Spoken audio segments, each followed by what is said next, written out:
Hey everybody, this is Mark, This is Ashley. And this is Justin. and this is Awkward Fist Bump Productions. Boom!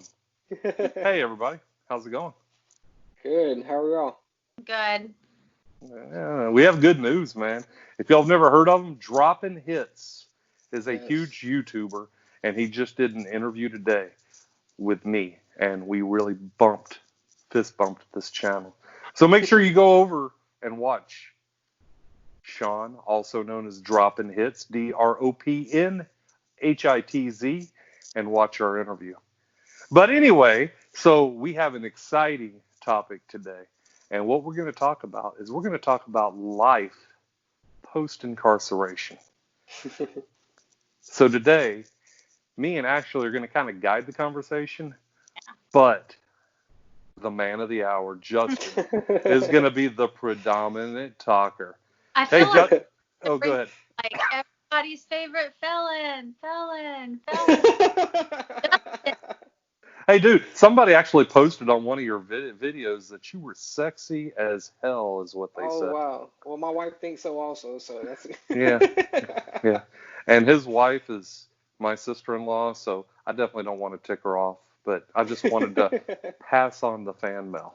So Appreciate. Thank you. Thank you. apparently you have a secret admirer. I got a secret admirer. Well, they're gonna have to say a secret. So. Hey guys, we love y'all. We've really enjoyed doing these videos. Make sure you fist bump the subscribe button, like, interact, comment on our videos. Most importantly, share our videos. If you want to support what we're doing and you're like, these guys need to work on their sound and lighting, I get it. We see your comments. The problem is you got 2 law enforcement officers and you got Justin, who works in construction. So I'm not bashing our trades because, whoa, hey, look at that. It knocked my.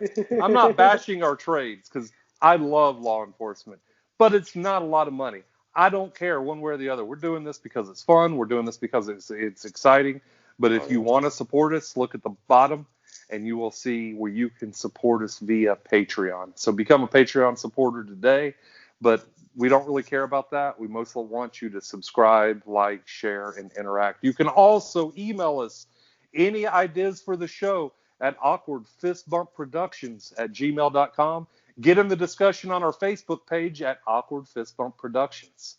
All right. So had to get all that admin stuff done out of the way. That sounded pretty good. It was beautiful. Good job. It was beautiful.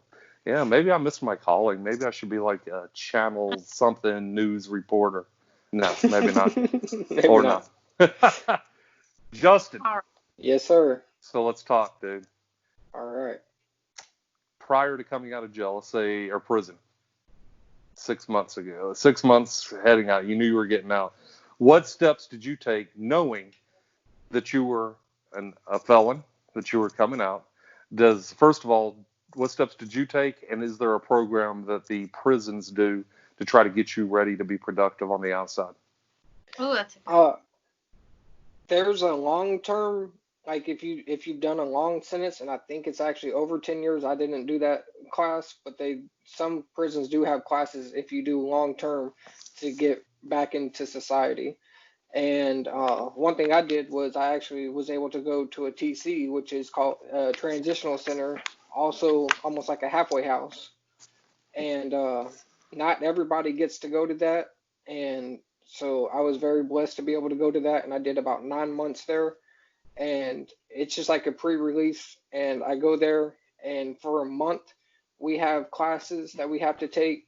And while we're in the first part of it, and every day from like 8 in the morning to about 3, 4 in the afternoon, we have different classes. And it's just reintroducing us into society, how to fill out applications and like how to do job interviews and stuff like that. Mm-hmm. And then once you get done with that month, then you're able to start looking for a job. And every place is different. Like some of them have certain places where you can only go get a job at, and you have to pick from that list. Some places are more open and let you find your own job. If you don't find your own job within a certain amount of days, then they mandate you a job and they find one for you, which is probably like in a warehouse or something like that. So Okay. there's a lot of people who were in warehouse jobs. I was actually able to find my own job, so it was. So you said you were able to find your own job. Are you talking while you were in the transition center? Yes. So how does that work for someone that's watching this video that doesn't know what a transition center is? Can you kind of explain what that is? Okay, transitional center is just like a pre-release program, Uh-huh. and you go there and you're able to find a free roll job because in the state of Georgia there's no jobs in the prison system that pay you money.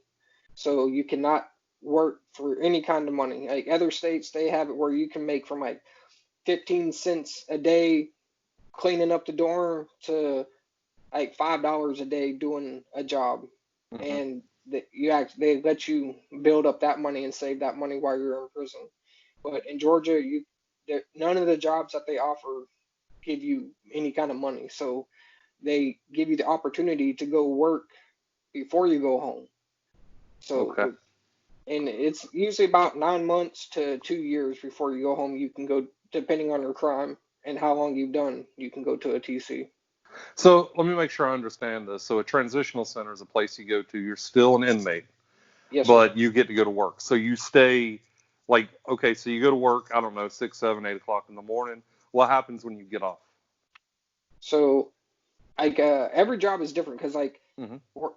where I was at, you had to ride a bus that they provided or a van. So you ride the van to your work, and then the van comes and picks you up, and you come directly back.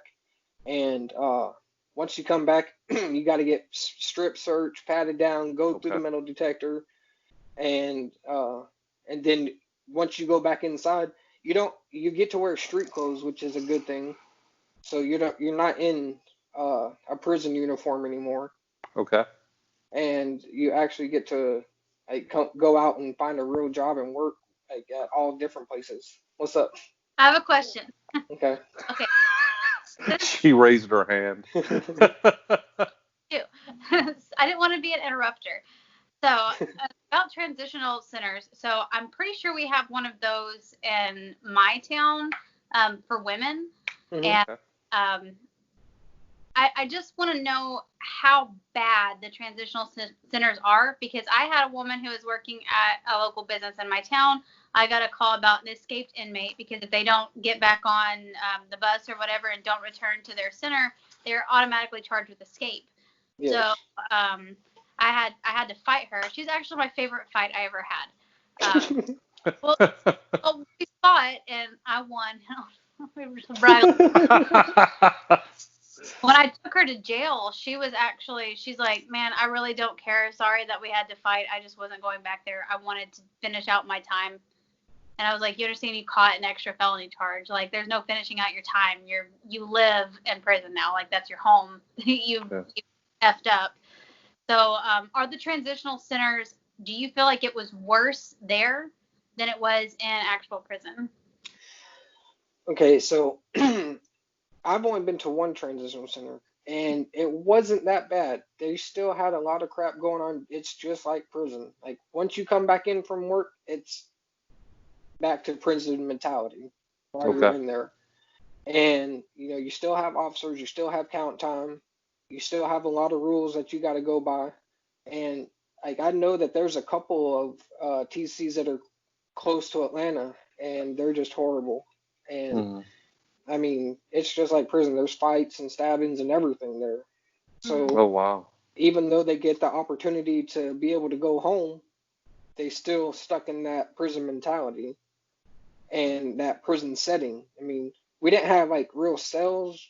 It was like open dorm rooms. So in the building I was at, like we had only a couple rooms had like 2 to 4 people, and then other rooms were bigger, six, and the biggest room I think had like 15, 16 people or something like that in a big room. Okay. So, do they help you as you're getting out? Obviously, you have a job. Can you keep that job when you get out, or is it pretty much encouraged for you to go on and get a job, another job when you get out of prison? No, I mean, it's definitely encouraged to keep a job if you're live close enough. Like if you're where you're gonna be living, or if you can find a place, Hmm. they do encourage you to keep the job once you get done. But if you don't live close to there, it gives you money to go home to, and to kind of start over again if you need a vehicle, or you know just enough money to live off of for just a little while until you get a job. It's not a whole lot of money. I mean, I think I came home with 5,000, I think, Okay. maybe a little bit less. Do you feel like whenever you do go to apply for jobs, do you feel like you are going to be forever punished for those crimes you committed when you're basically a kid? So, what, you went to prison when you were 20, early 20s? 24. 24, and so now you're in your 30s, your mid 30s, and you are a felon. And every time you have to fill out an application, you got to say, hey, Mhm. by the way, I'm a felon. And do you Right. have the right to vote? Like, I mean, like, do you No. feel like you are still going to be punished for the rest of your life over something you've already essentially been punished for? Yeah, that's actually a whole nother topic, but that is a good question. Like, one thing, how I feel is, like, I got a split sentence. I got a 20 do 10. So my sentence is a 20-year sentence. So, but I have to serve 10. Then I got 10 years on parole and probation. If I mess up anywhere along those 10 years, I have to go back to the remainder of my and do the remainder of my time. Oh my gosh. So That's even scary. though I've yeah, so even though I've done 10 years and now I'm out on paper, it's still like I got 1 foot in and 1 foot out. Mm. So I do not like the split sentence, because it just leads for failure. Too many people just it's hard for them to get out of the mindset and to live a normal life without screwing up. And for somebody who's never been there and been in that situation, it's easier to say, "Oh, why can't you just live right?" But there's a lot of people who can't get out of that mentality of, "I gotta hustle, I gotta rob, I gotta steal, I gotta sell dope, I can't pay my bills, I can't pay my probation, I gotta get a car. How's the quickest way I can do it? Can I go sell some drugs? Can I go rob somebody? What can I do to go make a quick buck?" And then next thing you know, they're back in here, back in prison. And so the split sentence and parole and probation, I really feel it's set up for failure for a lot of people. So I really wish that they would just do away with parole and probation and just give you straight time. But Hmm. also, it's kind of a catch 22, because the judicial system loves to give out time, and a lot of judges and, like, DAs and stuff like that, they love passing out time. It's like a notch under their belt. "Oh, I've given out 1 million years in the last 5 years. Mm. I've given out X amount of years." And, like, to them and their colleagues, it's a big thing. Like, "Well, look how much time I've given out. Oh, look how much time I've given out." So for them, it's like a money pit. It's another notch under their belt. And for people who get incarcerated, it's like they're stuck in a cycle. A lot of people get stuck in a cycle, and just they get out for a couple years and mess up and go back, or they get out and it's just too hard for them to get a job because they're a felon. It's too hard because they've done too much time, and they don't really know how to act around other people in a job setting. So they end up losing their cool, and stuff happens, they lose their job. And then they just give up. "Oh, I'd rather just go back and do my time. I get 3 meals a day and a bed to sleep on. I don't have to worry about bills." So you have those people, and I mean, it's sad, because, like, you want them to do better. So I wish they would get rid of split sentences, but also if they did that, I wish they would cut down on how much time they had to give out. Because if I didn't get a split sentence, I would have had to do 20 years. Yeah. When you were saying that, that's what I was thinking, that the alternative was you had to do 20 years time. Yeah. But so let's talk about, you were in Savannah at the transition center. Hmm. So you got out, you moved back to Atlanta. For those of you that know nothing about Savannah or Atlanta, it's about 3 hour drive away. What was it like when, okay, now I'm in Atlanta, now I've got to get a job?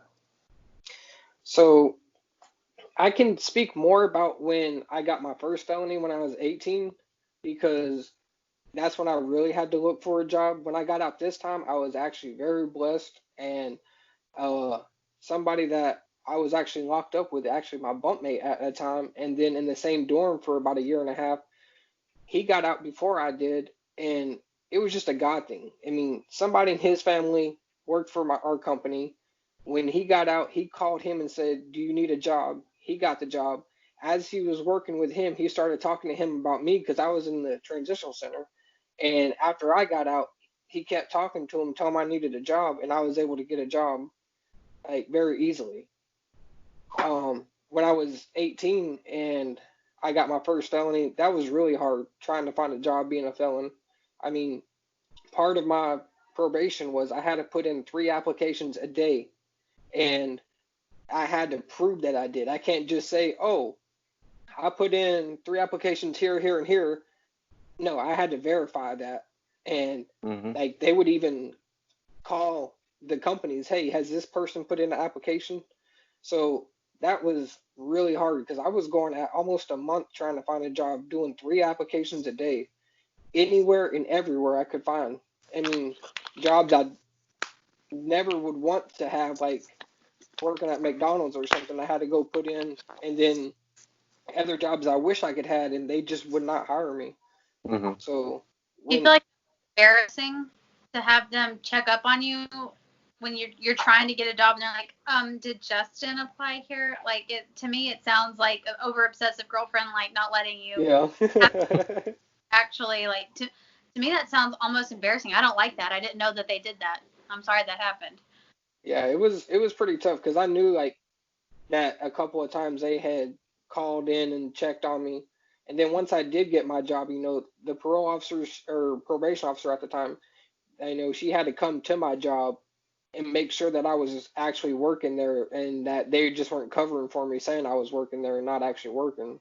Oh, wow. So that was like, it wasn't super embarrassing because the guys I worked with, I worked at a mechanic shop and I was a detailer. So like it wasn't super embarrassing, but it was like, dang man, like I know that I've done wrong, but now I got my parole officer coming here in front of my boss, my coworkers. So since I've been out, I haven't had that yet. I don't know if it will ever happen. It could, but I mean that is kind of hard. Like when you're putting it on applications, like yeah, I messed up, but I don't think I should have to tell everybody if I didn't want to. And I So in think that they have changed the laws where you don't have to actually put it on the application anymore. I But think they they do are, ask though if you're still a felon, so you yeah. have to answer. But now, okay, so you put in multiple job applications when you came out the first time. hmm So let me ask you this: what would you say? How was that stigma in relationship, if you will, to employees or employers? When they saw that and they said, "Oh, this guy's a felon." Talk about that. Yeah. Like, you would know, like, you could, every job was different, but you could tell the people that was like, would look down on you if, like, once they saw it. And a lot of my applications, and like, even when I was in the halfway house or transitional center putting in applications, and before I tell them, like, because it says, "Are you a convicted felon? Yes or no?" Yes. And then it leaves you like 3 lines. Well, what for? And so my best like not excuse, my best like line would just to put I would rather speak about it in person. Hmm. And because instead of just writing it down, I wrote if I would write down armed robbery or write down burglary or something, they'll think, oh, this person's a thief. I never want them to work for me. And depending on whatever your crime is, you put that down and you're kind of embarrassed because you might have a reason or a story behind your crime. And but if you just put it in 3 little lines, it doesn't express who you are. So every time I fill out an application, I put, yes, I'm a felon. And then up under that, I put, I would like to talk about it in an interview. And Hmm. I would just talk to them face to face and let them get to know me instead of just what's written on paper. Hmm. That's actually pretty good. Have you seen if that worked or not? Like when you put, "Hey, I'd like to talk about it," did that seem to help the interview process? Yeah, I think it made it go a lot easier because then they don't have. I mean, all they have is that you're a convicted felon. They don't have any information to judge you by. So when you come in and you're able to speak with them, they get to know more of your character than what's written on paper. Hmm. Okay, so think we all agree, though, that there is that stigma that's attached to being a felon trying to get a job. But Hmm. explain to me life now on the outside, like maybe the adjustment, because obviously you had to live a certain way when you were locked up. Yeah. And I know, I don't know about you, Ashley, but when I came home on mid-tour leave, when I was on deployment from the Army, my family had the brilliant idea to, hey, let's go to Disney World. Sounded great at the time. Large And crowd. yeah, until I was there, right? Yeah. And I can only imagine if you were locked up. Did you have that experience when you were deployed, Ashley? Oh yeah. My deployment was in Kuwait. So I was very, very blessed on my mission that one, we didn't lose anybody. I'm forever thankful for that. Everybody came home. And two, most of my That's time was awesome. spent in Camp Arif John, Kuwait, which is like the Okay. big hub. You go through Arif John to end process to go to Iraq. So it's always like one of the first starting points. But you still were on edge. You know, it's a whole different world going from Army base back to the U.S. I just felt weird around large crowds, but Yeah. I'll never claim any PTSD or anything from my deployment or anything like that because that's just not my story. That's not what Hmm. it was for me. But I do remember when I got home from deployment and went on my first leave, I was like, I don't want to be around a large group of people. Yeah. I don't like people behind me. It was worse when I got out of jail though, like the way I felt. Yeah. So talk about Yeah. that. Talk about the adjustment between incarceration and free world. So it was I wouldn't say very difficult, but it was pretty difficult coming out. And I mean, I know I didn't have it as bad as some people have, but I definitely had like uh PSD and stuff like that. Like I don't like big crowds anymore. Like I'm getting a lot better at it. Like my the biggest thing I think I go to is church and car shows. So like both places I'm like pretty comfortable in the setting, Hmm. but yeah, coming home I really did have a tough time like in crowds, people coming up behind me. You know, I've even had to tell the nieces and nephews, don't sneak up behind me, don't scare me. I've had to tell my wife that, and she already knew before I came home, like, I'm not gonna come up and tickle you or, like Yeah. scare you from behind or something like that. So, like, I know, like the first time I went to church was probably the biggest enclosed crowd, and it was not good. Like, I'm in church and I'm still looking around like I'm in prison, and like it was not a good feeling. I didn't like it at all, and I still have that feeling, but it's not as bad as it was. Like uh and I can't stand being in long lines. I hate long lines. I mean, I gotta stand a certain way or keep moving. If I can't put my back to something, I gotta keep moving around, looking over my shoulder.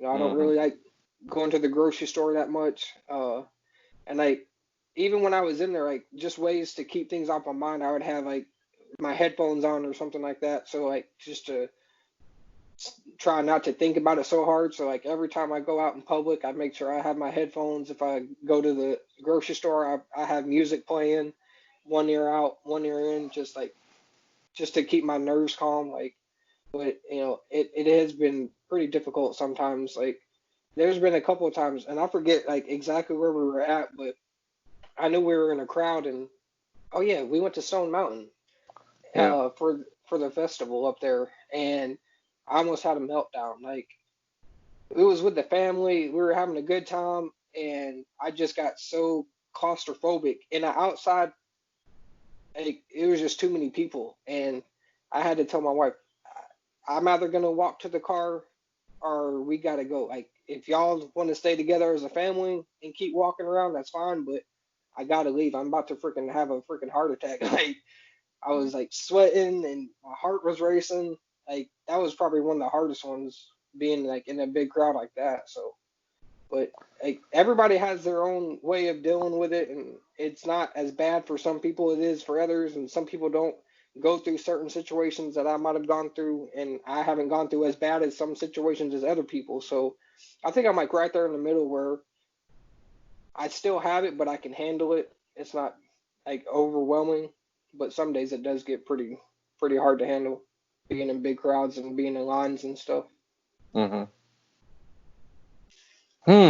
Wow. Well,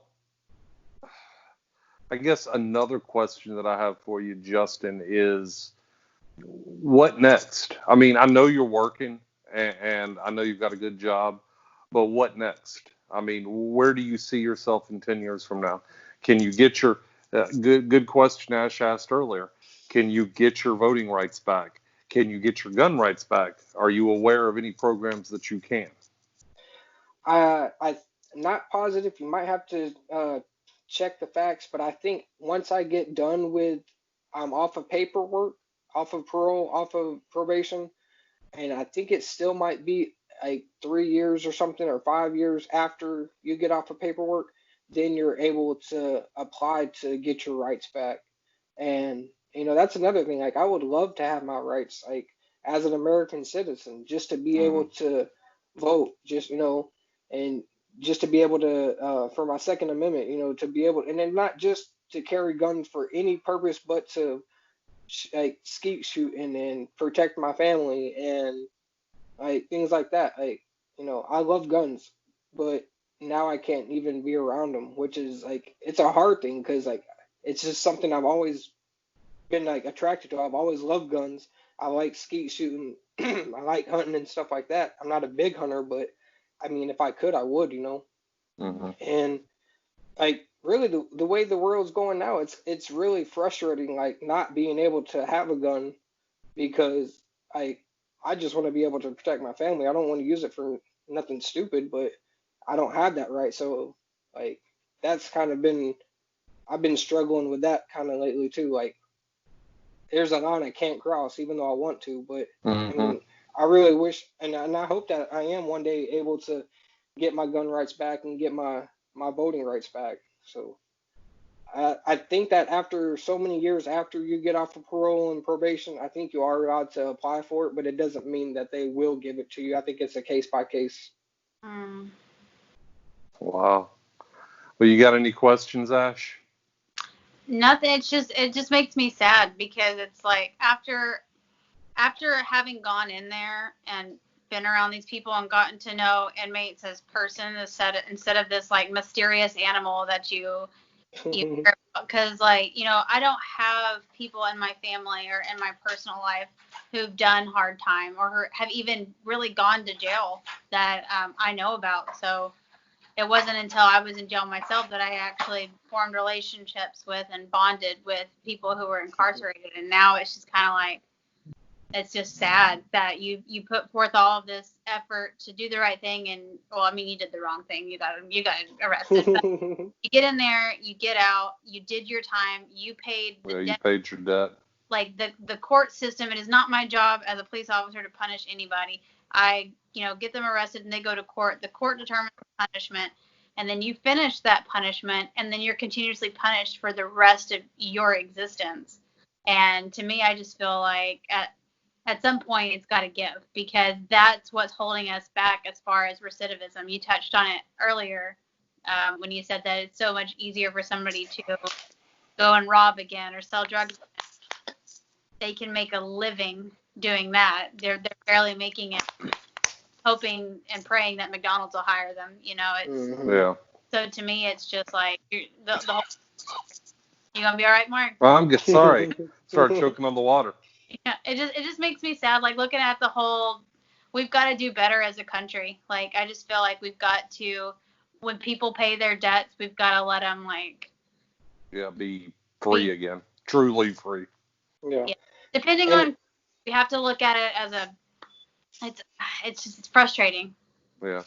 and like my biggest thing and like for anybody out there who's a felon, don't talk down to yourself. Like don't speak negativity into your life because you're just gonna get negative out of it. Oh, I'll never get a job. Oh, never, nobody will ever accept me. Oh, they don't like me because I got this on my back. Don't speak that. Speak positive, and it doesn't mean it's gonna always happen. It doesn't mean it's gonna happen immediately. But if you try your best to keep a strong mindset and a positive mindset, a Hang on, lot. Mark, audio. Yes. You're What? having audio issues. I am. Yes. It sounds Hello. like it's, well, no, it sounded like you were rubbing really hard on your microphone and then you were like breathing into it. Sorry. There we You're go. good. All right, I'm so sorry. No, you're good. But like, just to speak positivity, and like, I think that's one thing that I've tried my best to do in any situation, and I think that it's got me a lot farther, because if I would have sat around and said, "Oh, I'll never get a job, I'll never get a job, or I'll never get a job that pays over minimum wage," I would have never have got one. But as long as I can remember, I've always tried to speak positive. Oh, I'll find a good job. Something will happen. Something will come my way. And I've got the best job I've ever had. And it's stuff that I never even thought I would do. I'm able to drive off-road trucks, and I'm an off-road truck driver, and like I'm learning stuff all the time, like how to drive a dozer, how to drive a hoe, how to drive a packer, how to drive, different kinds of haul trucks. So, you know, it's a position I've never thought I would be in, but I've always tried my best to speak positive. Like one day I'll find a good job. And that's one thing a lot of felons do. They just like they speak down on themselves. Oh, I'm a felon. I'll never get a good job. Oh, I'm a felon. I can only work at McDonald's and flip burgers for the rest of my life. No, there's plenty of people that will hire you. You just got to put your best foot forward and be a hard worker, and speak positivity into your life and to your situation, and don't give up when times get hard, and things will turn around in the end. You just got to keep pushing. Okay, we're coming up on 32 minutes, but I want to ask one more question before we end it. All right. What would you say to young people who are taking their first paths to a criminal life? Stop or you're ahead.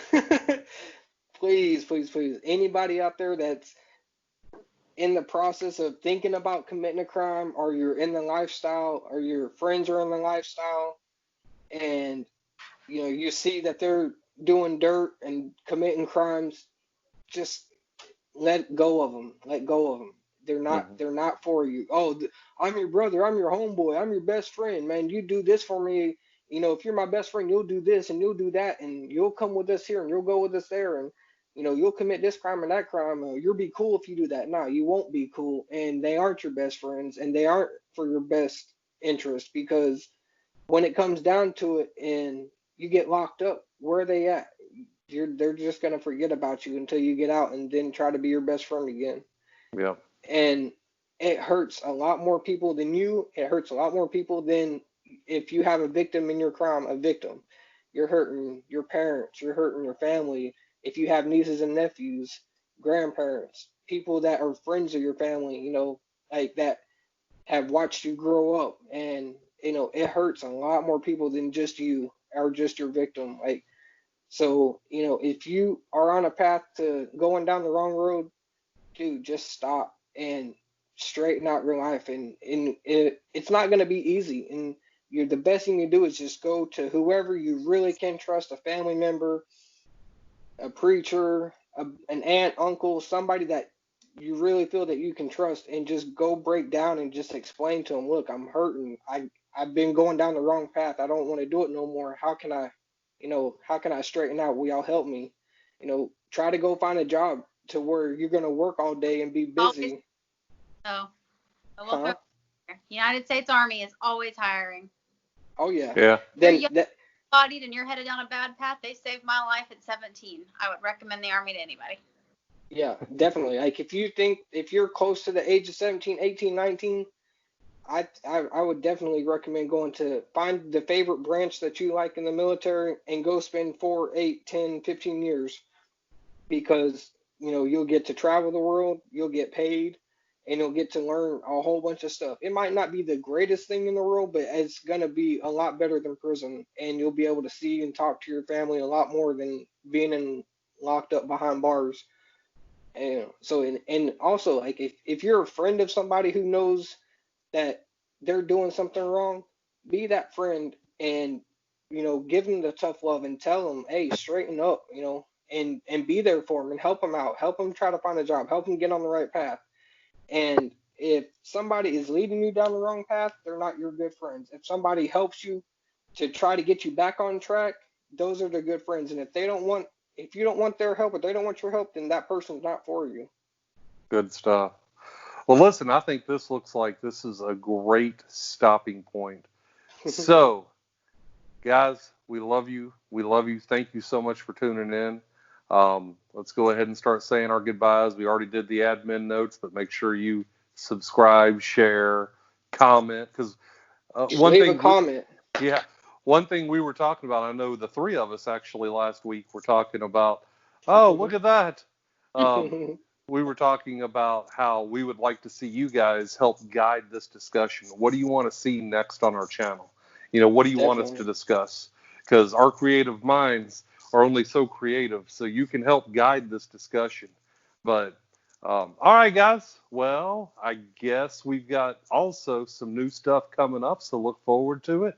I'm starting to do a reaction video to 60 Days In, my season. We were brainstorming before this interview, and look forward. I think the channel's going to just shoot off from here. Yes. All right. Boom.